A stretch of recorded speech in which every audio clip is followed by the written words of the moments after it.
ধন সম্পদে ভাগ পাওয়া থেকে বঞ্চিত হওয়ার কারণগুলি। একজন নিকটাত্মীয়, কিন্তু বিশেষ বিশেষ কিছু কারণ আছে যেই কারণে যেই ব্যক্তি মৃত মাইয়ের তার ধন সম্পদে সে ভাগ পাবে না। এমন একটি বৈশিষ্ট্য তার মধ্যে কাজ করছে, এমন একটি ত্রুটি তার মধ্যে রয়েছে। বৈশিষ্ট্য মানে শুধু ভালো না, ভালো বৈশিষ্ট্য হইতে পারে, খারাপ হইতে পারে, তাই না? এমন একটি তার মধ্যে গুণ, খারাপ বা দোষ ত্রুটি রয়েছে, যার ফলে সে এই খারাপ গুণটি যদি না থাকতো, দোষটি না থাকতো, ত্রুটি না থাকতো, তাহলে সে ভাগ পেত, কিন্তু এই কারণে সে ভাগ পাবে না। বুঝতে পারলে বিষয়টি? কিছু কিছু কাছের মানুষ আছে, একেবারে কাছের মানুষ, আপনার ছেলে, আপনার মেয়ে, কিন্তু বিশেষ পরিস্থিতিতে আপনার ধন সম্পদে ভাগ পাবে না। আপনার বাবা, আপনার মা, আপনার মায়ের পেটের ভাই, আপনার স্ত্রী, কোন মহিলার স্বামী, এরা তো ভাগ পাবে, তাই না? আসল হচ্ছে যারা কি পাবে? ধন সম্পদ। মাইয়ের বাপ মারা গেলে ছেলে পাবে, ছেলে মেয়ে মারা গেলে বাপ মা পাবে, পাবে না?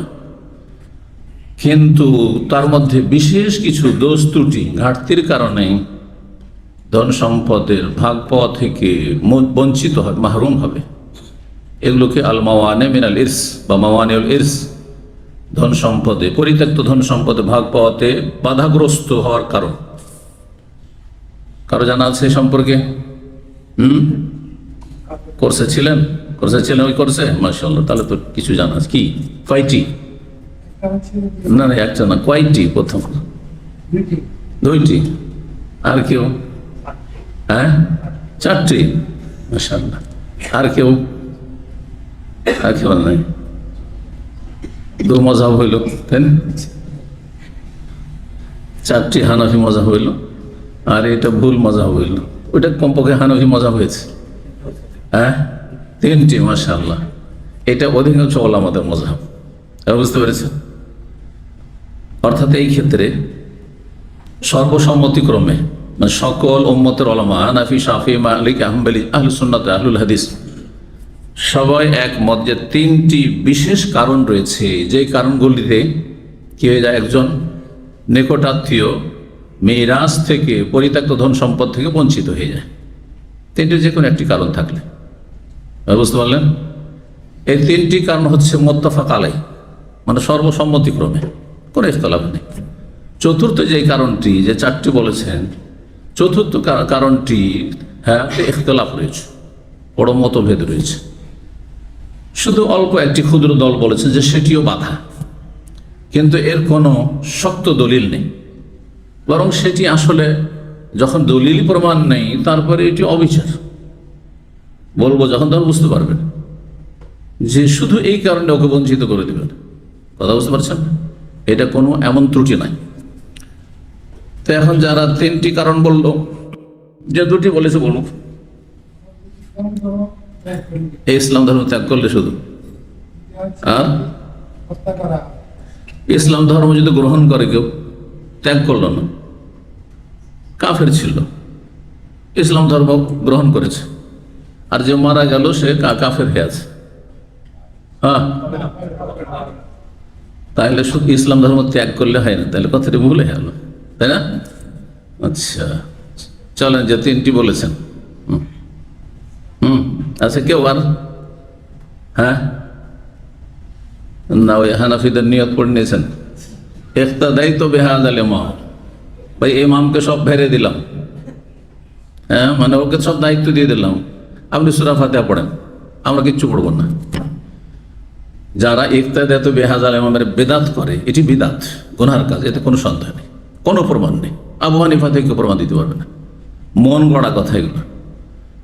শুধু সূরা ফাতিহার সাথে এত বিদ্বেষ কেন যে ওইটাতে ভেরে দিলেন, দায়িত্ব দিয়ে দিলেন? আপনি সানা কেন পড়ছেন?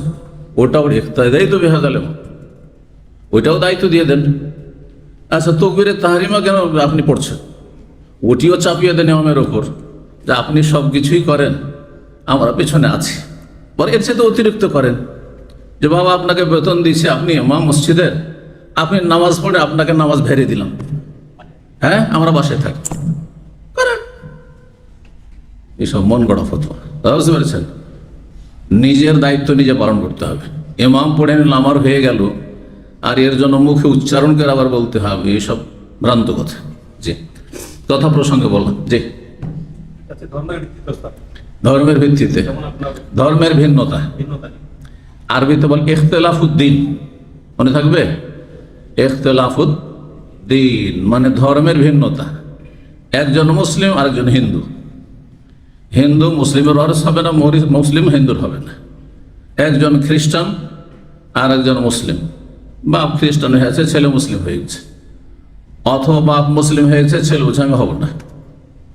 অথবা মুসলিম সম্প্রদায়েরই একজন হচ্ছে মুসলিম আর একজন হচ্ছে নাস্তিক, স্বঘোষিত নাস্তিক, আর না হলে সমস্ত বিজ্ঞ ওলামাদের সর্বসম্মতিক্রমে নাস্তিক।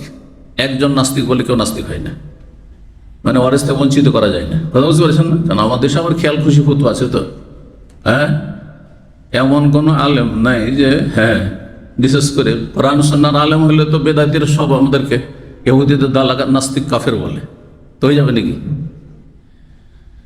তো কথা হচ্ছে যে সর্বসম্মতিক্রমে ওলামাদের বা নিজেই ঘোষণা করছে যে আমি আজকে থেকে মুসলিম, আমি মুসলিমের সন্তান, আমার বাবা মুসলিম, 14 গোষ্ঠী মুসলিম, আমি মুসলিম না, তাহলে সে নাস্তিক।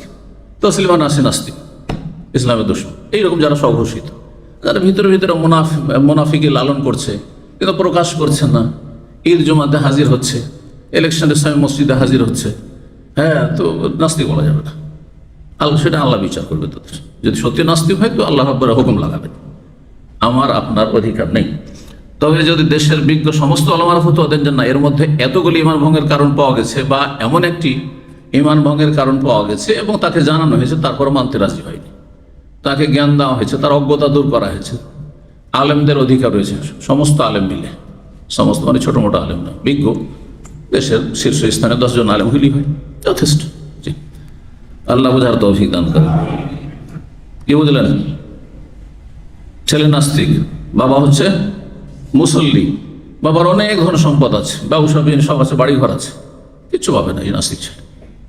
ইখতিলাফুদ্দিন 1 নম্বর। এটি শুরু করছে ইমাম বুখারী রাহিমাহুল্লাহ আজকের প্রথম আলোচনা, এটি এই বিষয়। হ্যাঁ, হত্যা, যদি কেউ কাউকে হত্যা করে, যে যাকে খুন করবে তার ওয়ারিস হবে না। বাপ যদি ছেলেকে খুন করে, ছেলের ওয়ারিস হবে না।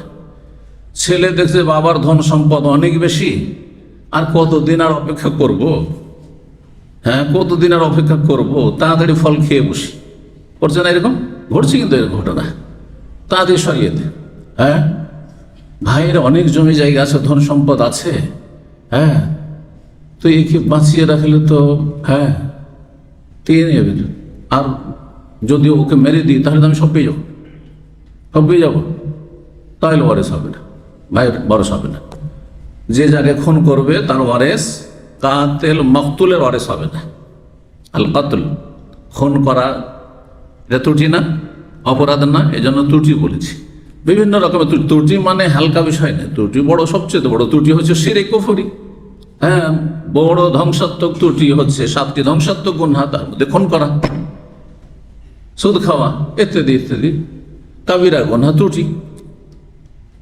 আচ্ছা, মানুষের ত্রুটি বিভিন্ন রকম হয়, সবচেয়ে বড় ত্রুটি হচ্ছে ইমানি ত্রুটি, ধর্মীয় ত্রুটি, আর শারীরিক ত্রুটিও হইতে পারে, এমন কিছু হইতে পারে যেখানে ধর্মের ভিন্নতা, সেখানে ইমানি ত্রুটি। হ্যাঁ, যে একজন ইমানদার, একজন কাফের, তো কাফের মুসলিমের ওয়ারিস হবে না, মুসলিম কাফের হবে কিনা তাতে কিছুটা ইখতিলাফ রয়েছে। জি।